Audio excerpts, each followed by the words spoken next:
Donc bonjour aux lecteurs de notre chaîne YouTube et aux membres du forum de rcmac.com. Alors je vous retrouve pour le 6e numéro sur le montage de la Lancia Delta Intégrale 4x4 sur châssis TT02 de chez Tamiya.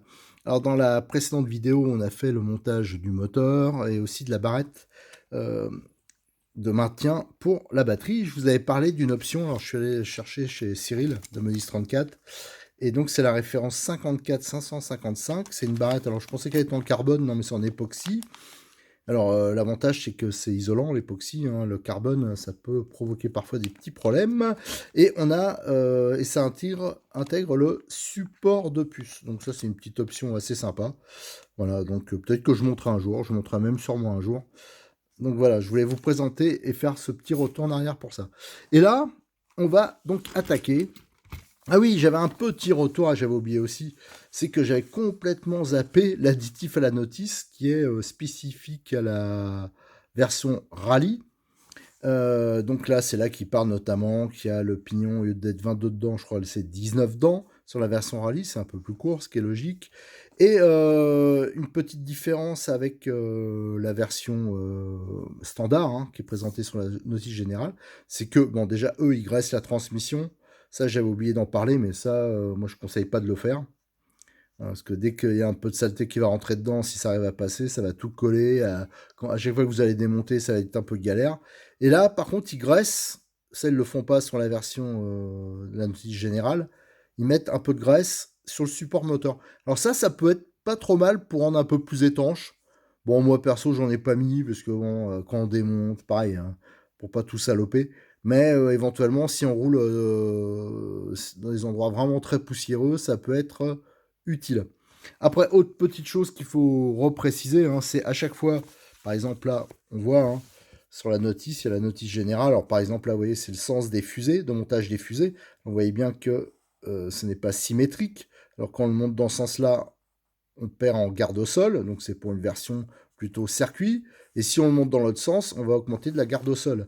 Et justement, ils disent de se référer à chaque fois à page 18. Alors on va aller page 18.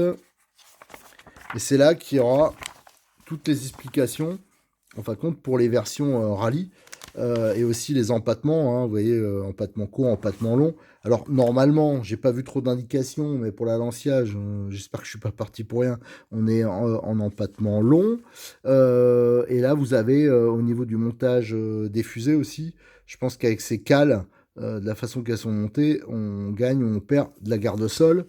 Et là, bien sûr, il parle du sens de montage des fusées arrière. Hein, pareil, là, on voit bien pour gagner de la garde au sol. Et vous avez aussi des indications pour la voie. Voilà. Allez, maintenant, on va attaquer le montage de la suspension. Alors, pour le montage de la suspension inférieure arrière, on a donc que les triangles, hein, c'est les mêmes à droite et à gauche. Donc, ça, c'est pas mal. Par contre, ils ne sont pas symétriques. Donc là, vous voyez qu'il y a un déport plus important au niveau des fixations. Ça, je pense c'est pour les amortisseurs. Donc, si on veut l'empattement long, il faudra mettre ce déport côté châssis. Et là, vous avez la cale de suspension arrière hein, pour l'articulation des triangles. Et donc là, vous voyez hein, les axes de triangle. Hein, généralement, c'est des axes en acier qui traversent. Là, chez Tamiya, c'est intégré au triangle et ça rentre ici. Alors, eux, sur la notice, si je regarde la notice, attendez, je vais la chercher. Hop, hop, hop. Eux, ils disent de graisser. Alors, moi, comme j'ai dit sur d'autres trucs, hein, je le fais pas parce que ça va tirer toutes les saletés. Ça va être. Je préfère le monter sans graisse. Alors, une fois que c'est mis dans le bon sens, hein, donc je rappelle, là où il y a le déport le plus important au niveau des fixations, côté châssis, reste juste à mettre la cale. Et donc je crois que c'est le même principe à l'avant l'arrière. Hein. C'est un peu comme la suspension avant, ça reste identique. Et là, il n'y a qu'une seule vis à mettre. Donc pareil, là, je mets toujours mes vis 3x10 tête bombée, les mêmes. Hein.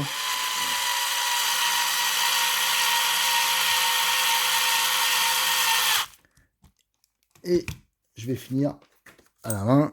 Hop, nickel. Voilà, et après, ah, celui-là, il est pas pile poil libre. Voilà, ils sont pas pile poil libres. Il faudrait ajuster un peu. Alors, j'hésite un peu à... Ouais, qu'est-ce que je vais faire, hein? J'hésite un peu. Faudrait donner... Non, il y a du jeu, pourtant. Non, mais ça va se faire rapidement, parce qu'il n'y a pas grand-chose à faire, à vrai dire, hein. Vu la conception, mais je pense que voilà, c'est déjà plus libre. Simplement, on le secoue un peu. Voilà, donc là, la suspension arrière est montée. Maintenant, je vais enchaîner directement, parce que je vois que c'est dans la même... voilà, avec le pare-choc arrière, enfin la fixation du pare-choc arrière, hein, ça sert de protection aussi à l'arrière. Donc, vous voyez cette pièce qui est identique à l'avant et à l'arrière, voilà, donc, qui est fixée par 4 vis.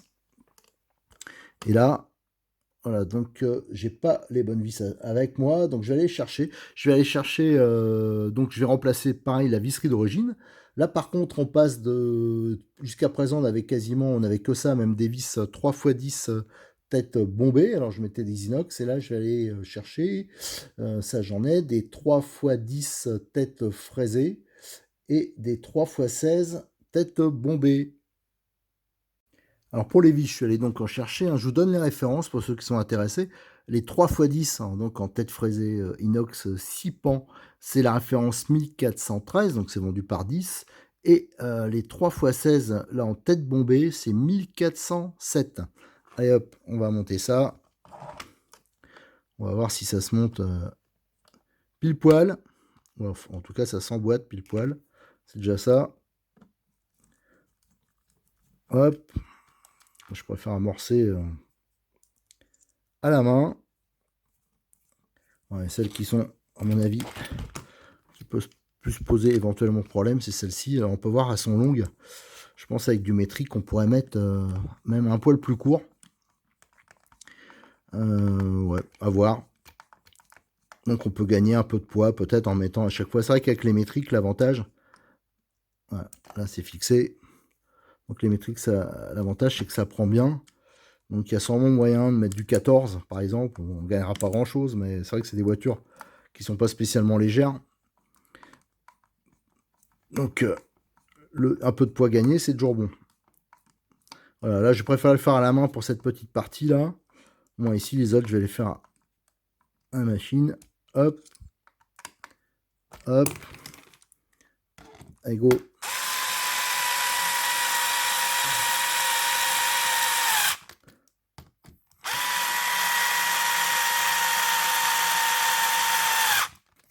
Bon, l'avantage c'est que le pare-choc avant-arrière, je pense que le montage sera strictement identique. Voilà, donc là c'est monté. Voilà, donc ça c'est nickel. Bon, reste maintenant, on va attaquer le montage de la suspension inférieure avant. Et pour le montage de la suspension avant, donc on retrouve des triangles. Alors là, il n'y a qu'un sens, hein. On voit qu'il y a qu'un d'un côté où il y a la fixation pour les amortisseurs. Donc là, on risque pas de se tromper. Et là, il faut juste insérer, hein, comme pour les triangles supérieurs, on avait eu à faire la rotule. Alors normalement, ça rentre à la main. Tac, voilà, nickel. Donc c'est rentré à la main, vous voyez, ça reste assez simple. Et après, il suffit d'enquiller les triangles ainsi. Et après, même opération, il restera à mettre la cale. C'est exactement la même chose qu'à l'arrière. Alors je rappelle, hein, quand je fais des petites pauses comme ça, vidéo, c'est parce que je vais faire les photos. Parce que tous les montages, vous les retrouvez par la suite, hein. Là, c'est assez long à faire, hein, c'est un sacré boulot de traiter toutes les photos, de faire les textes, tout ça. Et je vous remets toutes les photos du montage avec les références, les rappels des petites modifs, des petites choses à voir, tout ce qui est options. Voilà, tout ça, c'est indiqué dessus. Donc là, on voit... Ah oui, j'ai oublié de vous préciser aussi un truc. Tout à l'heure, hein, j'ai redémonté à l'arrière pour la partie de la vidéo juste avant. Pour les axes, vous voyez, là, ça coulisse bien mieux. Quand vous avez le triangle, il y a l'axe intégré, mais il reste le petit trait de moulure de chaque côté. Donc, si vous voulez que ce soit parfaitement libre, on peut le supprimer. Un petit coup de toilage ou avec le cutter légèrement, hein, bien sûr, il ne faut pas entamer trop. Et là, ça permet d'avoir, vous voyez, ce côté, j'ai peut-être pas fait assez. Ça reste libre hein, quand même, mais ce côté, voilà, c'est beaucoup plus libre. Voilà, donc cette partie-là, c'est monté. Maintenant, on va pouvoir s'attaquer aux fusées. Et, ben non, non, je dis des bêtises, j'ai le pare-choc à monter. Voilà, c'est donc là, c'est exactement la même chose qu'à l'arrière. Voilà, le même pare-choc. Donc là, je ne vais pas vous refaire tout le système, hein, mais en fin de compte, c'est exactement le même système. Alors, comme c'est symétrique, ça, c'est bien pour le stock de pièces détachées. Voilà, et on va donc remettre, pareil, je vais remettre des 3x10 têtes fraisées ici, et des 3x16 têtes bombées ici. Le support de pare-choc est monté sur le train avant. Alors la seule chose que j'ai un peu que j'ai changé, c'est les vis ici, hein. Je vous avais dit 3x16. En fin de compte, j'avais mal vu sur la notice, ils indiquent 3x15. Alors du coup, j'ai monté des 3x14 et ça va très bien. Et donc les 3x14, hein, faut mieux prendre 3x16, ça va aussi, hein. Mais 3x14, c'est la référence 1406 et ça me semble plus adapté. Voilà, donc là la suspension est montée. Il nous reste à installer maintenant les fusées, et ça c'est les prochaines étapes de montage qu'on va attaquer tout de suite. On retrouve les fusées avant, hein, qui sont symétriques, hein, donc il n'y a pas de droite-gauche, donc c'est pratique pour le stock de pièces détachées. Par contre c'est du plastique, ça reste type maquette, j'espère que c'est pas trop exposé, c'est vrai que ça doit casser assez facilement, bon, bien qu'il y ait un peu de matière. Et on peut remarquer une chose, hein, c'est sur cette voiture, ils sont, voilà, ils commencent avant, c'était des roulements un peu atypiques qu'il y avait sur les Tamiya. Souvent les roues c'était du 5-11-4. Là maintenant ils sont revenus au standard qu'on trouve sur les Kyosho, sur plein de marques, hein, le 5-10-4. Et là on retrouve les arbres de roues, hein, avec pareil, hein, c'est pareil côté différentiel, hein, les noix différentielles, c'est du plastique avec l'arbre qui est en acier. Donc pour l'avoir essayé sur le TT01, moi je trouve que c'est déjà bien solide, ça amortit les chocs. Donc moi l'option métal pour l'instant elle me paraît pas, ça existe en métal, elle me paraît absolument pas indispensable. Et au niveau des roulements, j'ai déjà monté un côté, vous voyez là. On met qu'un roulement au début, hein, le deuxième roulement on le mettra à la fin, autrement tout va tomber. Il suffit d'appuyer un peu fort. Voilà, et ça s'enquille et ça rentre bien dur, du moins pour le roulement intérieur. On vérifiera pour l'extérieur par la suite, mais là pour le roulement intérieur, ça rentre suffisamment dur, donc ça c'est plutôt pas mal. L'étape suivante, hein, c'est l'étape 18 et je vous montre parce que c'est là qu'il y a un premier réglage de la garde-sol. Alors on voit là, on va enfin monter les noix de cardan.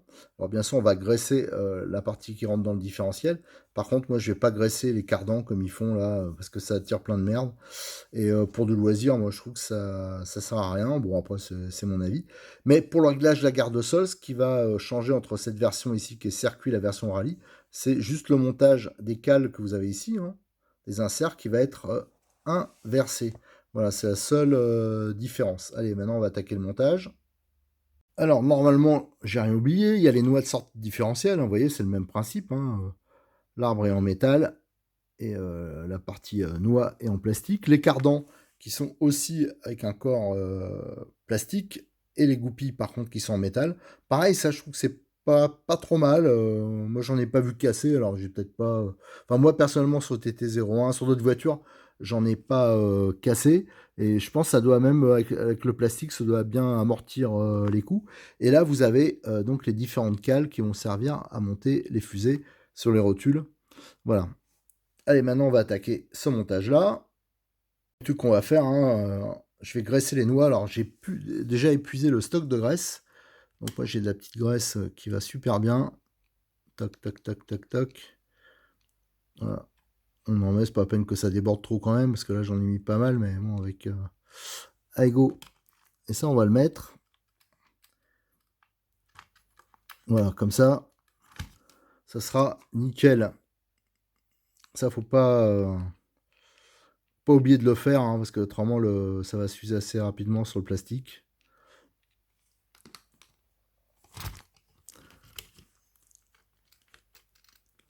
Voilà. Après, on fait fonctionner un peu le différentiel. Ça, c'est tip top. Alors, on va bien comprendre comment ça marche, un réglage de garde-sol. En fin de compte, c'est cette cale. Et là, vous voyez bien, si on met la cale au-dessus, par rapport au triangle, on va rabaisser la garde-sol. Et si, par contre, cette cale, on la met en dessous, on va descendre la garde-sol. Vous voyez, ça va remonter automatiquement la fusée et on va descendre la garde-sol. Donc, ça joue sur le réglage. Tiens, je vais le mesurer, je vais en profiter. à peu près, ouais, ça joue pas sur grand-chose, hein, ça joue sur environ 2 millimètres, 2 millimètres et demi. Mais voilà, bon, ça a le mérite d'exister. Donc voilà la cale, et après, là, j'ai mis en place le cardan, bien sûr. Et après, il suffit d'enquiller la rotule, et après, on monte les petits inserts. Donc la petite rondelle ici, elle va sur le dessus, et la grosse rondelle, hein, va compenser, bien sûr, l'épaisseur. Elle va se mettre en dessous. Vous voyez, j'ai monté la partie supérieure. Et si on regarde la partie inférieure, on va vite comprendre le système. Vous voyez que ça dépasse. Et là, la cale, là, on la met comme ça. Toujours nos vis 3x10. Et là, voilà le montage. Voilà le système. Là, on a vraiment tout le système de garde au sol qui est donc facile à comprendre, hein, et qui est assez efficace, hein, ça reste simple. Voilà. Et là, les 3x10 têtes bombées qu'on retrouve sur pratiquement toute la voiture. Voilà. Et après, je pense qu'il faut peut-être pas bloquer. Je vais voir. Pour obtenir quelque chose de bien libre, là, c'est bon. Je vais encore serrer un peu plus. Vraiment, j'ai de la marge. Voilà, là, c'est nickel. On peut serrer à fond, finalement. C'est bien libre, même plus que libre, hein, parce qu'il y a un peu de jeu. Voilà. Ouais, ça bouge un peu, hein, mais c'est du Tamiya, c'est normal. Voilà, on a un côté de la suspension qui est monté. Là, on peut se donner une idée du débattement éventuel de la suspension. Alors ça va être le gros morceau. Après, ça, je l'attends avec impatience, parce que j'ai pas les amortisseurs options. Et j'ai pas trop envie de monter les amortisseurs à friction, hein. Sur mon TT01, j'ai les amortisseurs à friction, et il faut avouer que ça sautille grave. Alors j'aimerais bien, mais ils sont hélas pas disponibles, les amortisseurs options. Alors Cyril m'a passé des amortisseurs qu'on va essayer de monter dessus à la place, mais on n'en est pas là. Je m'avance un peu. Allez, on va finir de monter le second côté. Voilà, le montage des deux côtés est terminé. Alors c'est vrai que là je regrette un peu de ne pas avoir monté l'option peut-être triangle supérieur réglable. Bon, c'est vrai que bon, on verra, je me ferai le petit plaisir, hein, je vais déjà l'essayer comme ça, on verra ça plus tard. Et donc, c'est parfaitement libre, hein. Bon, faut dire, c'est normal, il y a quand même un peu de jeu. Et au niveau suspension, bon là, c'est collé. Ouais, niveau suspension, pas de problème. Je pense qu'il faudra juste que les cardans se rôdent un peu, hein, parce que pareil, ils sont en plastique, les noix sont en plastique. Tout ça, il va falloir que ça se rôde un tout petit peu. Voilà, autrement, c'est pas mal. Allez, maintenant, on va attaquer le montage, mais de l'arrière, donc les fusées arrière. Là, par contre, le montage arrière est plus simple, hein. Vous allez voir, le système de réglage de la garde au sol est vraiment très facile. Alors, pour les fusées arrière, alors, pour les puristes, hein, c'est vrai qu'en mode radio, on a tendance à appeler ça une fusée. En mécanique, c'est plutôt un porte-fusée pour moi, et ça, ce serait la fusée. Mais bon, allez, on va continuer à être dans le... On va appeler ça une fusée, voilà. Et je sais que je vais me faire étriller, mais c'est pas grave. Voilà, on peut voir qu'elle n'est pas symétrique, cette fusée. Alors, en fin de compte, on peut voir qu'il suffit de l'inverser sur le triangle pour modifier la garde au sol. Donc, il y a une partie... Là, ça sera garde au sol haute, dans ce sens-là. Et là, ça sera garde au sol basse. Voilà. Et pareil, on retrouve exactement le même arbre de roue qu'à l'avant. Alors, bien sûr, je le répète pas à chaque fois, hein, mais moi j'ai monté le kit roulement, mais d'origine c'est des bagues, hein. Là, je les présente pas parce que moi je monte directement pour moi les roulements, mais si jamais vous montez avec les bagues, il faudra bien sûr graisser euh, la pièce avant le montage, hein. Autrement, ça risque de poser quelques petits problèmes assez rapidement. Euh, et là, hop, on enquille, ça rentre bien facilement. Et voilà, c'est nickel. Voilà, parfait. En plus, les roulements que j'ai mis, donc c'est le kit roulement de Cyril, et franchement, pour le prix, c'est moins cher que le kit Tamiya, largement même. Et moi, je trouve même que c'est une meilleure qualité. Bon, après, c'est une histoire de goût. Mais c'est les mêmes roulements, notamment les 5-10 que j'utilise moi sur les embrayages. Donc, ils sont largement plus sollicités sur un embrayage.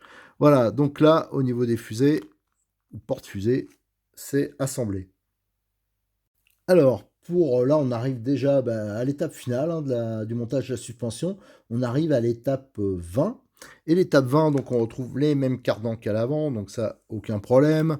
On retrouve les mêmes noix, hein, qu'on va monter. Là, je l'ai déjà graissé. Vous voyez, je l'ai bien, j'ai pas hésité sur la graisse. Ça, c'est pour le différentiel. Les fusées, ça, on les a assemblés avant. Et ici, on retrouve donc les axes de fusée, en fin de compte, d'articulation du porte-fusée ici. Voilà, qui vont se monter comme ça. Et la première partie est filetée, ça veut dire que ça va se visser notamment dans le triangle, et ça va assurer la fixation. Alors ça, c'est pas mal, parce que c'est hyper rapide tout ça. Par contre, si on démonte souvent, au bout d'un moment, bah, c'est sûr que le filetage il va devenir un peu lâche, quoi. Voilà, mais je crois qu'il existe un kit avec des axes et des circlips. J'en suis même quasiment sûr. Il y a même aussi des axes traités titane, je crois. Enfin bon, faut regarder exactement. Mais là, l'avantage de ce système qu'on retrouve sur toute la gamme Tamiya, depuis que Tamiya existe, ils ont monté ce système sur tout ce qui est loisir. Alors, notamment les MR05 et MR06 que je vous ai déjà fait le montage, hein, sur RC Mag notamment. C'est blindé, tous les axes sont comme ça.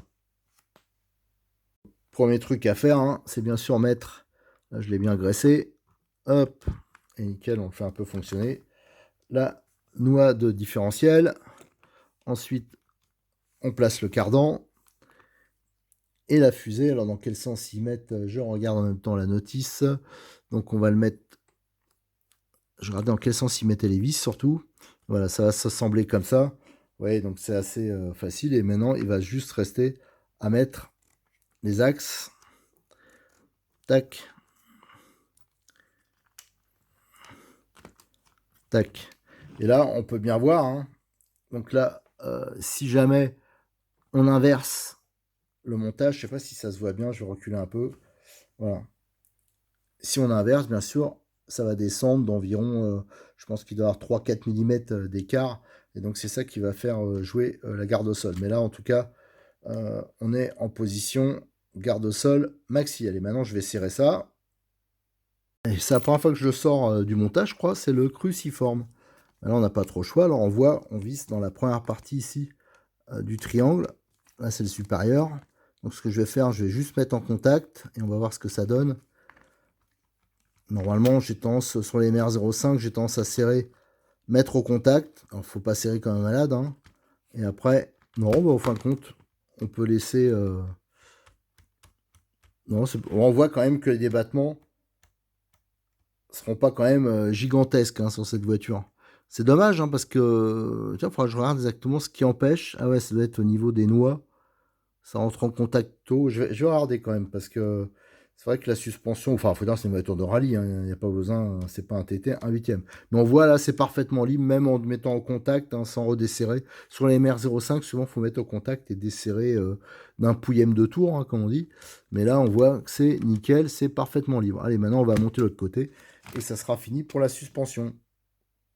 Je regardais ce qui bridait un peu, enfin bridait, c'est pas que ça bride, hein, ça n'a rien à voir. C'est plutôt que ça limite le débattement. En fin de compte, c'est parce que ici vous avez des taquets qu'on retrouve ici et c'est ça qui limite le débattement. Donc si on voulait éventuellement un peu l'augmenter, ce qui est tout à fait possible parce que je regardais, les cardans sont pas du tout en butée, hein, donc il faudra travailler sur ces butées.